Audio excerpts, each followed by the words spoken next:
जब गुलफाम को पता चला कि लकी ने इतना बड़ा काम कर दिखाया था, तो वो खुद लकी से मिलने के लिए उसके पास चला गया था। वो और लकी आराम से एक नाव पर बैठ के एक दूसरे से बातें कर रहे थे। लकी उससे बहुत खुलकर अपनी मन की बात कर रहा था। गुलफाम को भी उससे बात करने में बड़ा मजा आ रहा था। लेकिन उधर प्रधान ने अग्रवाल परिवार के एक लड़के के ऊपर जब इतना संगीन इल्जाम लगाया तो सब लोगों की होश उड़ गए। इधर लकी इत्मीनान से बैठा चाय पी रहा था। इसलिए हम लोग चाहकर भी बहुत ज्यादा दिनों तक नदी और पेड़ नहीं देख सकते। गुलफाम ने फिर से लकी से हंसते हुए कहा और उसके कंधे को थपथपा दिया। लकी भी उसकी बात सुनकर मुस्कुरा दिया। गुलफाम की बातें सुनकर ही लकी ने यह तय कर लिया था कि वो भी कुछ दिन और एसोसिएशन के साथ जुड़ा रहने वाला था और उन्हीं लोगों के साथ में काम करने वाला था। वैसे हाँ, मैं तुम्हें एक चीज कहना तो भूल ही गया। मैं चाहता हूं कि तुम एक बार मेरी जगह पर आओ। हम लोग वहां बैठते हैं, थोड़ी महफिल जमाएंगे और थोड़ी बात भी करेंगे। क्या कहते हो? उसके बाद मैं तुम्हें फिर से पटना छुड़वा दूंगा। उसके बाद हम सीधा ना 6 महीने बाद ही मिल पाएंगे। गुलफाम ने कहा। 6 महीने बाद मिल पाएंगे मतलब? आप कहीं जा रहे हैं क्या? हाँ, मैं अपने घर जा रहा हूँ अपने एक दोस्त से मिलने। वो दोस्त जो काफी सालों से सोया हुआ है, मैं उसे उठाने जा रहा हूँ, गुलफाम ने कहा। लकी को उसकी बात समझ में नहीं आई, लेकिन वो गुलफाम के साथ में जाने को राजी हो गया। वो उसके साथ उसकी जगह पर रहा, आराम से खाया, खूब शराब पी, गुलफाम के गाने भी सुने और ढेर सारी उससे इधर उधर की बातें की। आखिर में जब ये सब हुआ तो उसके बाद लकी घर आ गया था। अपने घर का मजा क्या होता है ये लकी को अपने घर आने के बाद ही पता चला था। ना सिर्फ वो खुद घर आ गया था, बल्कि उसने राधिका को भी आश्रम से वापस बुलवा लिया था। जैसे ही उसने दरवाजा खोला तो देखा कि सामने राधिका खड़ी हुई थी। राधिका ने उसके लिए पहले से ही सूप बनाया हुआ था। उसने लकी को हाथ मुंह धोने और फ्रेश होने के लिए टॉवल पकड़ा दिया। लकी को लग रहा था कि वो पूरा पति हो चुका था और राधिका उसकी पूरी पत्नी। नहा धोने के बाद लकी डाइनिंग टेबल पर आकर बैठ गया। आज राधिका ने सूप के साथ बहुत कुछ खाने के लिए भी बनाया था। जैसे ही लकी अपनी थाली में पुलाव डालने ही वाला था कि इतने में राधिका ने उससे कहा, पहले हाथ धोकर आओ, उसके बाद खाने को हाथ लगाना। अरे कैसी बात कर रही हो? मैं अभी अभी तुम्हारे सामने नहाकर आया तो हूँ, उसके बाद तुम हाथ धोने के लिए कह रही हो? नहाना अलग बात होती है और खाने से पहले हाथ धोना अलग बात होती है, राधिका ने कहा। अच्छा, दोनों में क्या अंतर होता है? लकी ने पूछा और राधिका के जवाब का इंतजार करने लगा। देखो, जब आदमी नहाता है ना तो फ्रेश हो जाता है। मैं मानती हूँ कि उसके सारे बैक्टीरिया खत्म हो जाते हैं नहाने के बाद, लेकिन नहाने के बाद में वो क्या करता है? राधिका ने पूछा। क्या करता है? तुम तो ऐसे पूछ रहे हो जैसे तुम कभी नहा ही नहीं। नहाने के बाद में आदमी टॉवल से अपना बदन साफ करता है। उसके बाद वो बाथरूम का दरवाजा बंद करके अपने कमरे में आ जाता है। फिर वो अलमीरा खोलकर अपने कपड़े निकालता है और कपड़े निकालने के बाद में अलमीरा के हैंडल को पकड़कर उसे बंद कर देता है। इसके बाद आदमी कपड़े पहनता है। फिर क्रीम लगाने के बाद एक दूसरा हैंडल खोलता है। फिर क्रीम की बोतल निकालता है। उसके बाद उसके हाथ कंघे को लगते हैं, फिर पाउडर या परफ्यूम को लगते हैं। फिर उसके बाद से वो उस दूसरे अलमीरा को बंद कर देता है। राधिका जो लकी को बताए चली जा रही थी, लकी उसे बहुत ध्यान से सुन रहा था। वो जानता था कि राधिका ये बात 2 मिनट में भी कह सकती थी, लेकिन वो देख पा रहा था कि इतने दिनों बाद उससे मिलने की खुशी राधिका के चेहरे से दूर जाने का नाम नहीं ले रही थी। राधिका अभी तक रुकी नहीं। उसने आगे कहा, उसके बाद अपने कमरे से बाहर आता है और कमरे के दरवाजे का हैंडल बंद करता है।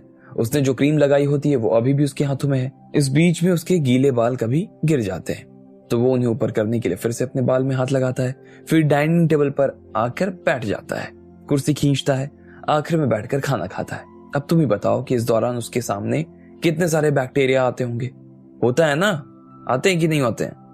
राधिका ने पूछा और अपने होठों को भींचकर उसके सामने देखकर मुस्कुराने लगी। लकी को भी उसकी इस बचकानी हरकत पर हंसी तो बहुत आ रही थी, लेकिन साथ ही उसे भूख भी बहुत जोर की लग रही थी। इसलिए उसने कहा, वो आदमी जिसने ये सब किया है वो अपने हाथ धोता होगा, लेकिन लक्ष्मण लाल अग्रवाल तो अपने हाथ नहीं धोता, कभी नहीं धोता।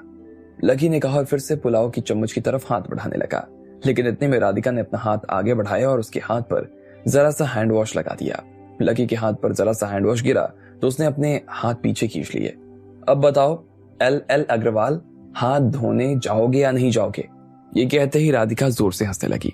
लकी को तो पहले उसकी शरारत पर गुस्सा आया, लेकिन फिर उसने राधिका को अपने गंदे हाथों से अपने पास खींचा और अपनी गोद में बैठा लिया। अरे क्या कर रहे हो? तुम्हारे हाथ गंदे हैं, राधिका ने कहा। अच्छा?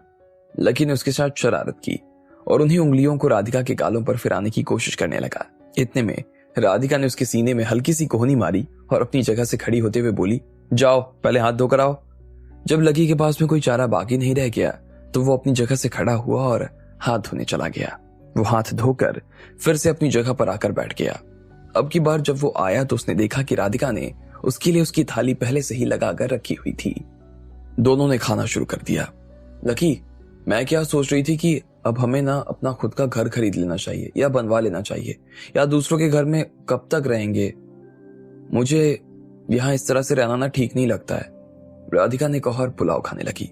हाँ तो बात तो सही कह रही हो, मैं भी सोच रहा था, लकी ने कहा। हाँ लेकिन मेरे पास में इस चीज के लिए ना कोई पैसा नहीं है, तो जो भी करना होगा वो तुम्हें ही करना होगा, राधिका ने कहा। अरे तुम चिंता मत करो, तुमने कह दिया ना, बस हो जाएगा, लकी ने कहा और उसकी तरफ देखकर मुस्कुराने लगा। आज बहुत दिनों बाद एक साथ वो दोनों खाना खा रहे थे। राधिका बीच बीच में लकी के शरीर पर लगी हल्की हल्की चोटों को भी देख रही थी। उसे इस बात का दुख तो हो रहा था कि लकी को चोट लगी थी, लेकिन साथ ही इस बात की खुशी भी थी कि लकी सिर्फ इतनी सी चोट खाकर ही सही सलामत घर वापस आ गया था। अगले दिन जब लकी सड़क पर ऐसे ही टहल रहा था तो इतने में उसका फोन बज उठा। हेलो लकी भाई, कैसे हो? बुरी बात कर रहा हूँ, मैं आपसे मिलना चाहता हूँ। हाँ बताओ, कहाँ हो तुम और कहाँ मिलना है? लकी ने पूछा। आप कहाँ हो मुझे बताओ, मैं खुद ही आपको लेने आ जाता हूँ, गुरी ने कहा। लकी ने फोन रखा और उसे अपनी लोकेशन भेज दी। गुरी उसे अपनी गाड़ी से लेने के लिए आने के लिए रवाना हो गया। लकी ने फोन रखा और फिर आगे चलने लगा। असल में वो घर की तलाश में निकला था और आसपास में बने हुए सभी घरों को देख रहा था। इतने में उसके हाथ में किसी ने लिफलेट पकड़ा दिया। हेलो सर, क्या आपने पिंक पर्ल सोसाइटी के बारे में सुना है? ये यहाँ की सबसे महंगी और क्लास वाली सोसाइटी है। इसमें हमने विला बनाए हुए हैं। आपको देखा तो ऐसा लगा कि आपको भी एक विला वहां खरीदना चाहिए। इन्वेस्टमेंट के हिसाब से भी हमारी प्रॉपर्टी बहुत अच्छी है। वैसे तो लोगों ने वहां रहने के लिए शिफ्ट करना शुरू भी कर दिया है, लेकिन अगर आप सिर्फ इन्वेस्ट करके भी छोड़ना चाहें तो आपको वहां से बहुत अच्छे रिटर्न्स मिल सकते हैं, एक लड़के ने कहा। उसके साथ में एक और लड़का था। जैसे उसने देखा कि उसके साथ वाला लड़का लकी को कस्टमर समझने की गलती कर रहा था तो वो भागता हुआ उसके पास आया और उसे एक सेकंड के लिए लकी से दूर ले जाते हुए बोला, अरे पापा क्या कर रहे हो? आदमी देखकर तो बात करो। एक लिफलेट बेकार में वेस्ट कर दिया। उसकी उम्र तो देखो, वो कितना जवान दिख रहा है, और ऊपर से तुम उसके कपड़े तो देखो। तुम्हें कहां से लगता है कि वो हमारा विला खरीद पाएगा? उसके लिए तो 1 BHK तक ले पाना मुश्किल है और तुम सोच रहे हो कि विला खरीद लेगा, वो भी इन्वेस्टमेंट के हिसाब से। लकी उन दोनों की बात तो सुन रहा था। वो देख पा रहा था कि वो दोनों लकी के बारे में ही ऐसी बातें कर रहे थे और वो दोनों क्या बात कर रहे थे, इस बात का भी लकी को खूब अंदाजा था। उसे देखने के बाद में लकी को एक पल के लिए अपने दिन याद आ गए। जब वो दिल्ली में रहा करता था तो ऐसा ही लगता था। इतने में वो दूसरा आदमी जिसने थोड़े से अच्छे कपड़े पहने हुए थे, उसने लकी की तरफ इशारा करते हुए उस आदमी से कहा, राजेश, मैंने तुम्हें पहले भी कितनी बार ये बात समझाई है कि तुम आदमी को पहचानो और उसके बाद उससे बात करने के लिए जाओ। मुझे नहीं लगता कि आदमी हमारा घर खरीद सकता है। लकी समझ गया कि वो आदमी राजेश का बॉस था और उसे फटकार रहा था, लेकिन राजेश ने उसकी बात के जवाब में कुछ नहीं कहा और बस अपना सिर नीचे करके खड़ा रहा। उसके पास उसकी बातों का जवाब देने के लिए कुछ बाकी नहीं रह गया था। वैसे भी उसे ये काम करते हुए ज्यादा दिन नहीं हुए थे और मकान बेचने का बहुत ज्यादा प्रेशर था, इसलिए उसे जो भी नजर आ रहा था वो उसे अपना कस्टमर ही लग रहा था। अब जाओ और उससे वो लिफलेट वापस लेकर आओ। एक लिफलेट ना 20 रुपए का है, जल्दी जाओ, उस आदमी ने राजेश को फटकारते हुए कहा। वो आदमी लकी के पास गया। लकी तब तक लिफलेट देखने में बिजी था। इतने में राजेश उसके पास आया और बोला, देख क्या रहे हो? लाओ इसे वापस दो मुझे। देख तो ऐसे रहो जैसे घर ही खरीद लोगे। अरे हमारा तो काम ही बेचने का है, लेकिन तुम खरीद ही नहीं सकते, तो फिर लिफलेट को हाथ में क्यों पकड़ते हो? राजेश ने कहा। लेकिन लकी ने उसे लिफलेट नहीं दिया। इतने में उनका मैनेजर उनके पास आया और उसने लकी के हाथ से उसे छीन लिया और लकी को हीन भावना से देखने लगा। लकी को उसकी इस बात पर गुस्सा तो नहीं आ रहा था। उधर जब लकी के साथ में ये सब हो रहा था तो इधर उसके अपने घर में सब लोगों की सांसें रुकी हुई थी। किसी को समझ में नहीं आ रहा था कि इतने संस्कारी घर में ऐसा कौन आ गया जिसने लड़कियों को छेड़ने जैसी घिनौनी हरकत कर दी। शिवराज और बाकी सभी लोग प्रधान का इल्जाम सुनकर हैरान हो गए थे। इतने में प्रफुल्ल की मां ने बीच में आते हुए कहा, मैंने तो पहले ही कहा था, आपको निशांत को ना इतनी छूट नहीं देनी चाहिए थी। देख लिया क्या हो गया? आज उसकी वजह से हम सब सिर नीचे झुकाकर खड़े हो गए। वही है जो हर वक्त लड़कियों के साथ घूमता रहता है, दिन भर उनके साथ में घूमना, शराब पीना, पार्टी करना, ये सब चीजें अग्रवाल परिवार के बच्चे को अच्छी लगती है क्या? ना जाने इस घर के बेटे को क्या हो गया है। एक प्यार का मारा है और एक पार्टी का। बर्बाद हो गए हैं हमारे घर के लड़के।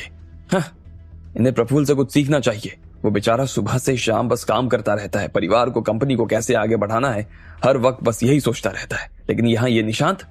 सब लोग प्रफुल्ल की मां को देखने लग गए। शिवराज, दशरथ, अभिलाषा, सबकी नजर उसके ऊपर टिकी हुई थी। उन्हें लग रहा था कि पहली बार अपनी जिंदगी में वो कुछ ठीक बात कर रही थी। माफ करना, लेकिन वारंट निशांत के नाम पर नहीं है, इतने में प्रधान ने कहा। सभी लोग प्रधान की तरफ देखने लगे। उसने अपनी जेब से वारंट निकाला और कहा, सारी रिपोर्ट प्रफुल्ल के खिलाफ आई है। क्या? ये सुनते ही प्रफुल्ल की मां का मुंह खुला का खुला रह गया। सब लोगों के होश उड़ गए। अब आगे क्या होने वाला था? क्या सच में प्रफुल्ल को पुलिस ले जाएगी? और क्या होगा जब इस चीज का पता लकी को चलेगा? आपको क्या लगता है, क्या होंगे इन सभी सवालों के जवाब? कमेंट बॉक्स में कमेंट करके हमें जरूर बताएं। और सभी सवालों के जवाब को जानने के लिए सुनते रहिए इंस्टा मिलियनेयर सिर्फ पॉकेट एफएम पर।